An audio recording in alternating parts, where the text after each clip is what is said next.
The weather's been a little cold throughout the United States, and in this part of the country we've gotten some snow, some ice, and very cold temperatures.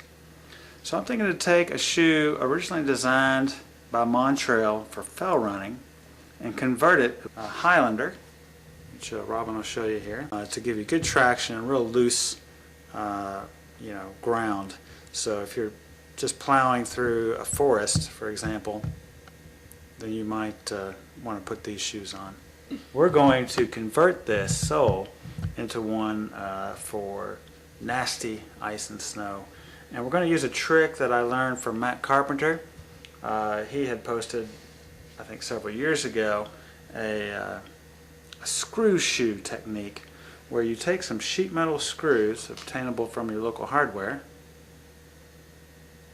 and you screw them into the sole of your shoe, and it leaves the head of the screw, I want to get a real good tight shot of that, to dig into ice. Of course, the problem with rubber tread is it will slide on ice, whereas the sharp edges of the sheet metal screw will bite into the ice and give you traction.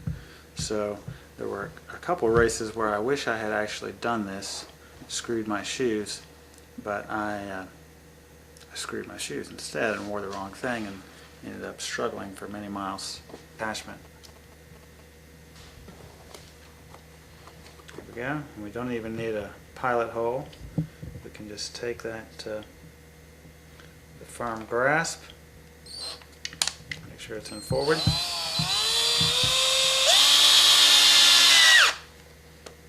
Screw it right down on there.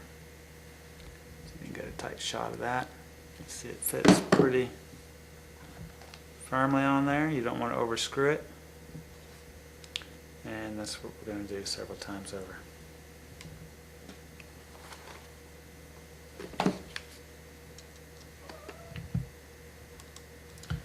These are probably about 3/8 of an inch long screws.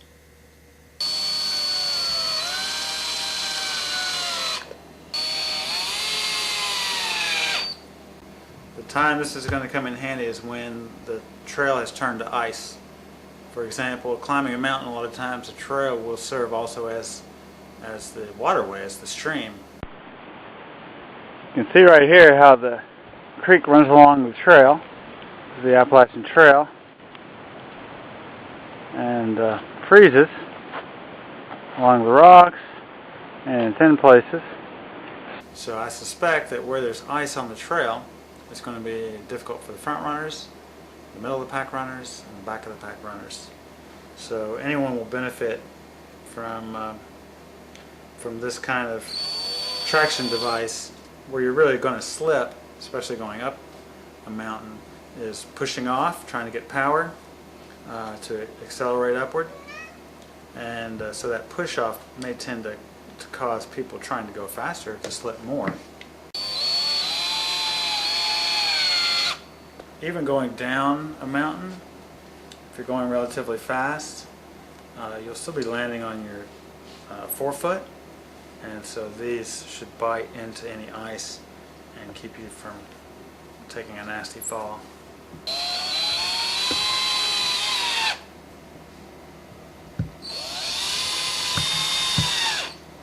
There's the trailhead information.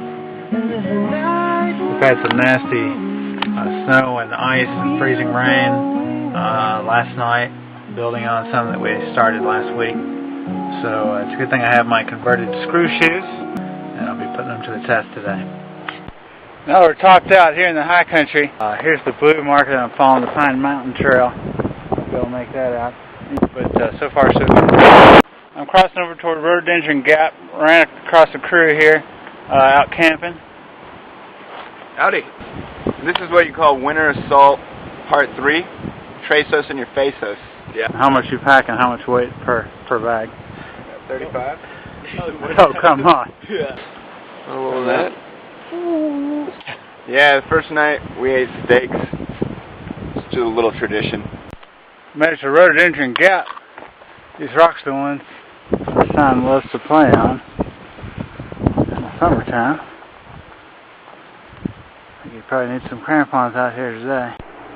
Back down at the car after 3 hours and 5 minutes out on the trail. Took quite a bit longer than I expected because of the snow and ice. My choice of equipment turned out to work quite well though. The screw shoes, adapted from the original Highlander, turned out to be just the thing, and I was also glad to have my Dirty Girl trail gaiters on that north slope of Mount Rogers. There was some deep snow. You can see the screws stayed attached to my shoe there and dug in quite nicely